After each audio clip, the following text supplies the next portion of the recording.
Okay, I wanted to do a follow-up video on the body control module that I programmed the other day, and I've got the old module here, and I took the circuit board out, and I've got the clip onto the eeprom, and it's hooked up to my programmer, and you can see I just wanted to show how we can reprogram just the data if I don't want to clone. Say I didn't have the original module to clone it off of. It was in an accident, or it was stolen, or whatever. So I've already read the data on here. So what we would do, we can go to our data editor, and we will scroll down.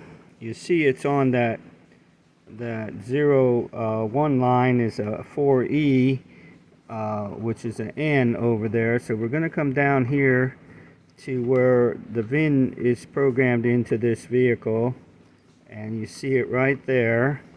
That is the VIN, that 1G1PG5S9 7289545. So let's just say I wanted to change this VIN.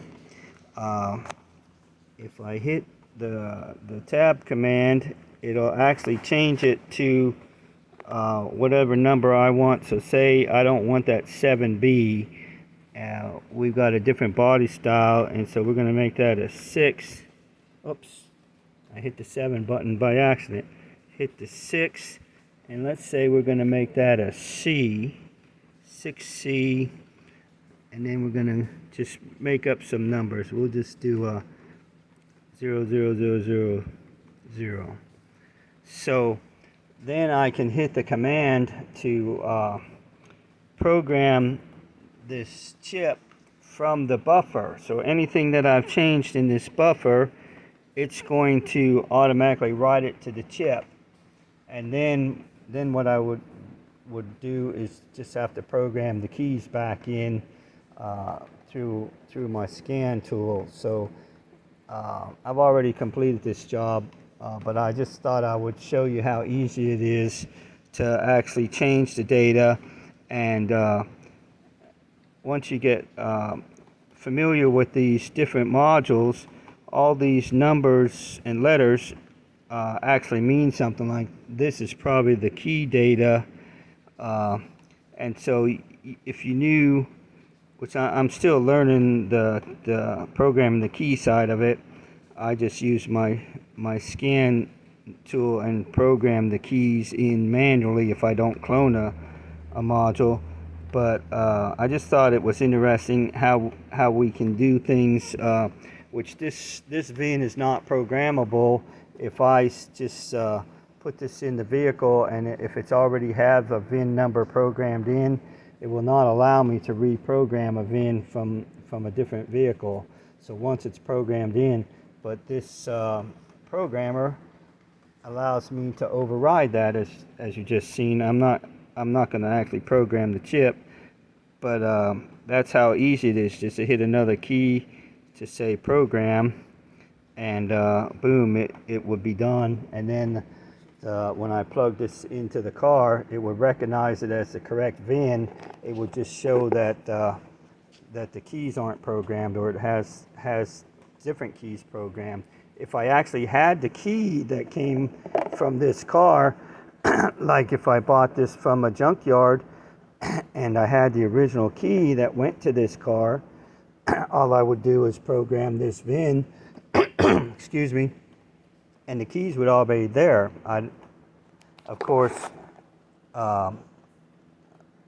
with this being a flip key, I can just change the blade on the key, and the chip on the remote side of it would already be there, so I wouldn't have to even reprogram the keys. But programming the keys is a lot easier if you have to start from scratch, and some of these cars, the modules aren't even available. So even if I was to order this from the dealer, This is a 2011 Chevy Cruze, and I think when I looked it up, they're like $300 for these modules, and I'm not sure if they're available or not. I don't remember now, but the modules in the junkyard is running around $50 to $100, and then you spend a few minutes programming it, and you can actually get the vehicle back up and running, which is what we did. The original body control module had some problems on the circuit board to where it wasn't, like, a lot of the lights weren't working, and the key lock solenoid in the steering column, it wouldn't let the key come back out. It would go to off, but it wouldn't come to the